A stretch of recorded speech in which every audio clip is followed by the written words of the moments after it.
Hello friends, welcome to your favourite channel biological science. आज हम कंकाल तंत्र तथा पेशियों के बारे में स्टडी करेंगे। इसे हम 2 पार्ट में पूरा करेंगे। अगर आप हमारे चैनल पर नए जुड़े हैं तो आप हमारे चैनल को लाइक, शेयर, सब्सक्राइब करना ना भूलें।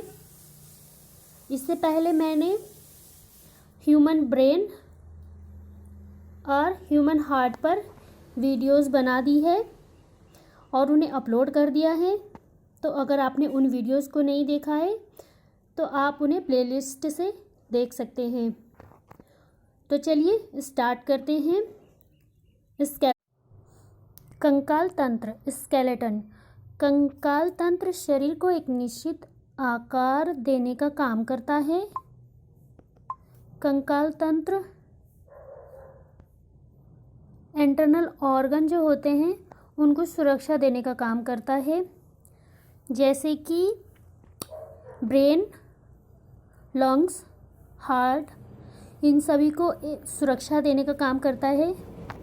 ब्रेन को जो सुरक्षा देता है वो क्रेनियम देता है और हार्ट को जो सुरक्षा प्रदान करता है, हार्ट को और लंग्स को, वो रिफ यानी कि पसलियों की बोन। कंकाल तंत्र सामान्य तौर पर 2 प्रकार के होते हैं, तो जानते हैं। एक होता है आपका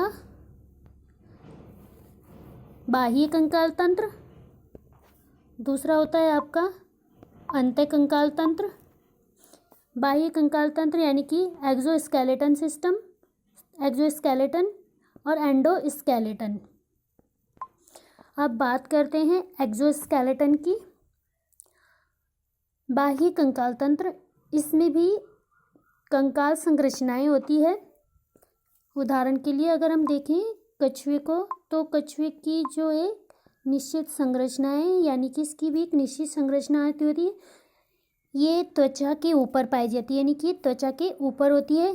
यह कंकाल तंत्र छोटे जीवों को सुरक्षा प्रदान करती है, क्योंकि जो मनुष्य के नेल्स होते हैं ये पूरी बॉडी को तो सुरक्षा प्रदान नहीं करते, पर फिर भी बड़े जीवों में भी ये पाए जाते हैं।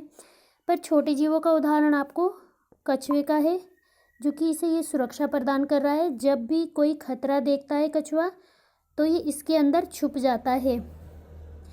ये निर्जीव होता है, यानी कि ये डेड होता है। जैसे कि हमारे नेल्स, हम अपने नेल्स को काटते हैं, बालों को काटते हैं, तो हमें इसमें कोई दर्द नहीं होता। कुछ जीव जिनमें, जैसे कि उभयचरों में नहीं पाया जाता ये, यानी कि मेंढक में बाह्य कंकाल तंत्र नहीं पाया जाता। अब बात करते हैं अंतः कंकाल तंत्र की। यह त्वचा के अंदर पाया जाता है।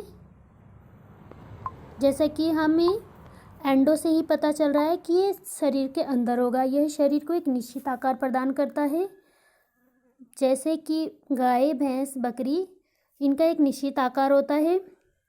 अगर हम अमीबा को देखें तो उसका एक निश्चित आकार नहीं होता, क्योंकि उसमें स्केलेटन नहीं पाया जाता। यह शरीर के भाग की सुरक्षा करता है, यानी कि अंदरूनी जो भाग होते हैं उनकी सुरक्षा करता है। जैसे कि अभी हमने जाना ब्रेन, लंग्स, इस तरह के अंदर के जो ऑर्गन्स होते हैं उनको सुरक्षा प्रदान करता है। यह अस्थियों, उपास्थियों, लिगामेंट, टेंडन से मिलकर बना होता है। अस्थि यानी कि बोन, उपास्थि यानी कि कार्टिलेज से मिलकर बना होता है। बोन से बोन को जोड़ने वाले कनेक्टिव टिश्यू को, यानी कि अस्थियों से अस्थियों को जोड़ने वाले कनेक्टिव टिश्यू को लिगामेंट कहते हैं, तथा अस्थियों से मांसपेशियों को, यानी कि बोन से मसल्स को जोड़ने वाले कनेक्टिव टिश्यू को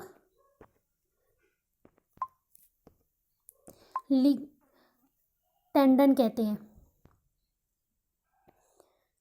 जैसे कि हम लोग जानते हैं हमारे जो शरीर में जो बोन होती है वो छोटे छोटे पार्ट में होती है, यानी कि टोटल 206 वयस्क मनुष्य में पाई जाती है।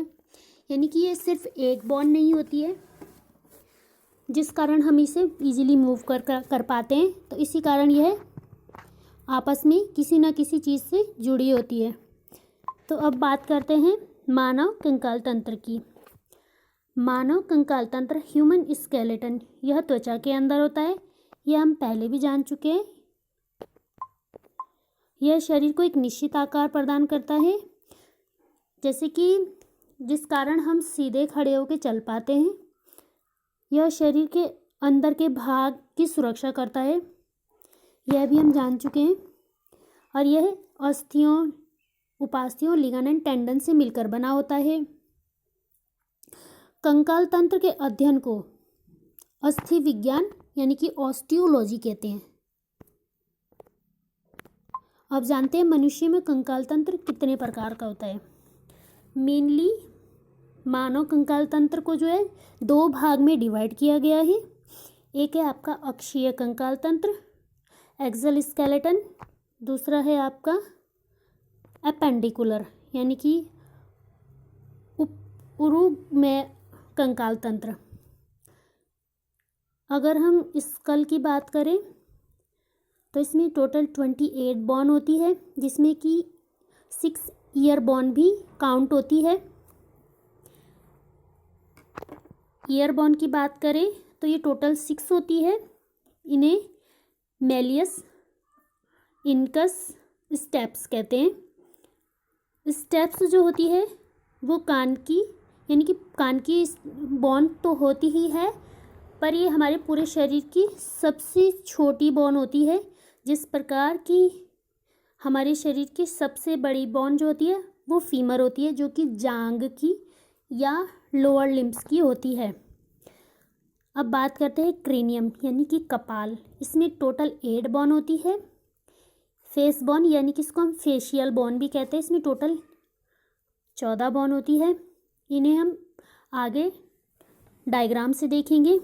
हायोइड बोन ये हमारे गले में पाई जाती है, और इसकी एक और खासियत होती है, ये किसी भी बोन से जुड़ी हुई नहीं होती। वर्टिब्रेट कॉलम, इसमें टोटल 26 बोन होती है। अगर एक बच्चे की बात करें तो उसमें 33 बोन होती है। इसे हम आगे जानेंगे कि ये कब ज्वाइंट होकर 26 हो जाती है। स्टर्नम ये रिफ यानी कि पसलियों के बीच में होती है, जो कि पसलियों को जोड़ने का काम करती है। इसकी संख्या 1 होती है। और अब रिफ बोन की बात करें तो इसकी जो संख्या होती है टोटल 24 होती है। कभी कभी क्वेश्चन आता है कि पसलियों में टोटल कितनी बोन होती है, तो उस कंडीशन में अगर आपको 25 गिवन होता है तो आपको आंसर 25 लगाना होता है, क्योंकि उसमें स्टर्नम बोन को भी काउंट किया होता है। अगर आपको ऐसा क्वेश्चन आंसर आए तो आप उसमें 25 लगाएंगे। बट अगर आपको 25 ऑप्शन में ना मिले और आपको ये लिखा जाए कि रिफ में कितनी बोन पाई जाती है, तो उस कंडीशन में आपका आंसर होगा 24। तो अब बात करते हैं एपेंडिकुलर की। एपेंडिकुलर में टोटल बोन जो होती है वो 126 होती है, जिसमें जो होती है शोल्डर गार्डन, अपर लिम्स और हिप गार्डन्स और लोअर लिम्स, जिनकी संख्या के सामने दी गई है। आज के लिए इतना ही, फिर मिलेंगे नेक्स्ट वीडियो में। नेक्स्ट वीडियो में हम इनसे रिलेटेड इन बोन्स के नाम को जानेंगे, यानी कि एक्सल स्केलेटन सिस्टम और अपेंडिकुलर स्केलेटन सिस्टम में इनके बोन्स के नाम को जानेंगे और मसल्स को जानेंगे, और इससे रिलेटेड क्वेश्चन आंसर को लगाएंगे। तो फिर मिलेंगे नेक्स्ट वीडियो में। तब तक के लिए थैंक्स फॉर वॉचिंग।